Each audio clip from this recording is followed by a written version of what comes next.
Emulsion is an system of to immiscible liquid phase के emulsion के अंदर दो होंगी लिक्विड फेस होंगी। कौन सी लिक्विड फेस? जो इमिसिबल है यानी सोलुबल नहीं। अगर वो दोनों लिक्विड सोलुबल होती है तो क्या बन जाता? सोल्यूशन बन जाता। एक को सोल्यूट कह देते, दूसरे को सॉल्वेंट कह देते।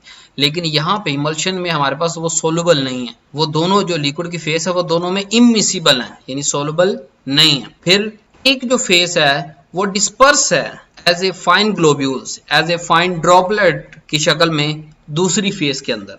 तो यहाँ दोनों फेस क्या हुआ कि एक फेस डिस्पर्स है दूसरी फेस के अंदर। इसके अंदर हमें इसे स्टेबलाइज करने के लिए मल्टीफाइंग एजेंट ऐड करने पड़ते हैं। इससे एक सेपरेट पूरा जो है लेक्चर इस पे आपको रिकॉर्ड किया जाएगा। मल्टीफाइंग एजेंट क्या होते हैं, उनका क्या क्या रोल है, कौन कौन से हैं। लेकिन डेफिनेशन तक किया तक कि इमल्शन के अंदर हम इमल्सीफाइंग एजेंट ऐड करते हैं जो इसको स्टेबलाइज करते हैं इमल्शन को, और इसकी लाइफ जो है शेल्फ लाइफ उसको बढ़ाते हैं। पार्टिकल साइज की बात कर लेते हैं। जैसे मैंने कहा कि एक फेस जो है वो डिस्पर्स है फाइन ग्लोब्यूल्स या ड्रॉपलेट की सूरत में दूसरी फेस के अंदर। तो जो वो डिस्पर्स फेस है यानी फाइन ग्लोब्यूल्स हैं, फाइन ड्रॉपलेट, उनका साइज कहाँ से कहाँ तक होगा? फार्मास्यूटिकल इमल्शन के अंदर 0.1 से 10 माइक्रोमीटर उसका साइज होगा। एक इमेज के हवाले से हम समझते हैं। देखिए हमारे पास पहले दो चीजें थी, ऑयल और वाटर अलग अलग। आपको नजर आ रहा है वाटर क्वांटिटी में ज्यादा, ऑयल कम है। हमने जब इसे शेक किया, ऑयल कम होने की वजह से वो डिस्पर्स फेज बन गया, उसके अंदर ग्लोब्यूल्स की शक्ल उसने इख्तियार कर ली। लेकिन जैसे ही अगर इसके अंदर हम इमल्सीफाइंग एजेंट ऐड नहीं करेंगे या टेम्परेचर इसे दे देंगे या कोई भी ऐसी रीजन देंगे कि ये सेपरेट हो सके, तो वो सेपरेट हो जाएगा। हम इसे स्टेबलाइज करेंगे तो ये सेपरेट नहीं होगा बल्कि ये इमल्शन ही रहेगा। तो ये एक डायग्राम के हवाले से आपको समझाया जा रहा है, आपको समझना आसान हो। नेक्स्ट इसकी दूसरी डेफिनेशन देख लेते हैं। Emulsion is a thermodynamic unstable, यानी जब इसे टेम्परेचर देंगे ना तो इसने खराब होना ही होना है। वो कौन कौन सी काजिज हैं, वो कौन कौन सी वजूहात हैं या वो कौन कौन सी शक्लें हैं जिसमें इमल्शन खराब होके वो शक्ल बन जाएगी, फेस इनवर्स हो जाएगी, फेस सेपरेशन हो जाएगी। तो वो भी हम एक सेपरेट लेक्चर में उसको देखेंगे।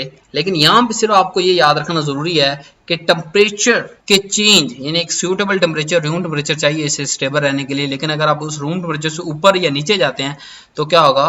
ये अनस्टेबल हो जाएगा, ये फिर काबिल इस्तेमाल नहीं रहेगा फार्मास्यूटिकल पॉइंट ऑफ व्यू के हवाले से।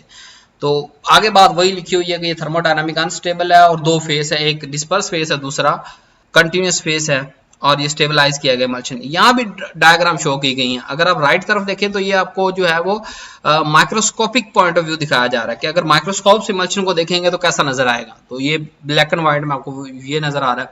साथ में 4 बीकर नजर आ रहे हैं आपको लेफ्ट साइड पे।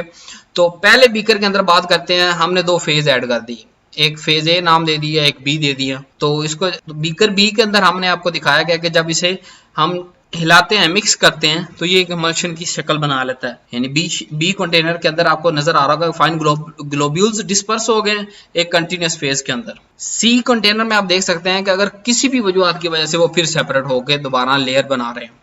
डी के अंदर आपको ये दिखाया गया है कंटेनर के अंदर कि हमने सर्फेक्टेंट ऐड किए, मल्टीफाइंग एजेंट ऐड किए जो पर्पल कलर के हैं, जो कहाँ मौजूद हैं? ड्रॉपलेट की सरफेस और कंटिन्यूस जो भी फेस होगी उसकी सरफेस, यानी ड्रॉपलेट की बाहर वाली सरफेस और जो कंटिन्यूस फेस की बाहर वाली सरफेस है, उन दोनों पर मौजूद है। ये इसे क्या करते हैं, ये इसका डिटेल मैकेनिज्म हम आगे पढ़ेंगे। लेकिन यहाँ पे छोटा सा कंसेप्ट याद रखें कि दोनों की सरफेस के दरमियान में होने से क्या होता है कि इमल्शन स्टेबल हो जाता है। किस तरह स्टेबल हो जाता है कि जो फोर्सेस ऑपोजिशन फोर्स है वो कम हो जाती है, जो रिपल्शन फोर्सेस हैं जो और अट्रैक्शन फोर्सेस हैं वो कम हो जाती है। यानी ये ग्लोब्यूल्स आपस में अट्रैक्शन फोर्सेस इनकी होंगी ना दोबारा ताकि एक फेस बना सकें, तो वो इसके गिर्द जो है वो ग्लोब्यूल्स के गिर्द जो अगर इमल्सीफाइंग एजेंट ने लेयर बनाई है तो इससे इनकी अपनी ड्रॉपलेट्स की अपने दरमियान में जो अट्रैक्शन फोर्स वो भी कम हो गई हैं, और जो कंटिन्यूस फेस के साथ ऑपोजिट फोर्सेस थी वो भी कम हो गई हैं। तो इससे क्या होगा, ये एक स्टेबल फॉर्मुलेशन बन जाएगी। इसलिए आपको ये डी कंटेनर जो है वो स्टेबलाइज दिखाया गया कि ड्रॉपलेट अपनी अपनी जगह पे मौजूद है और एक इमल्शन हमारे पास बन गया। तो do not forget to subscribe my channel, press the bell icon to get more latest videos, share with our student family of pharmacy. Thanks for watching. अल्लाह हाफिज।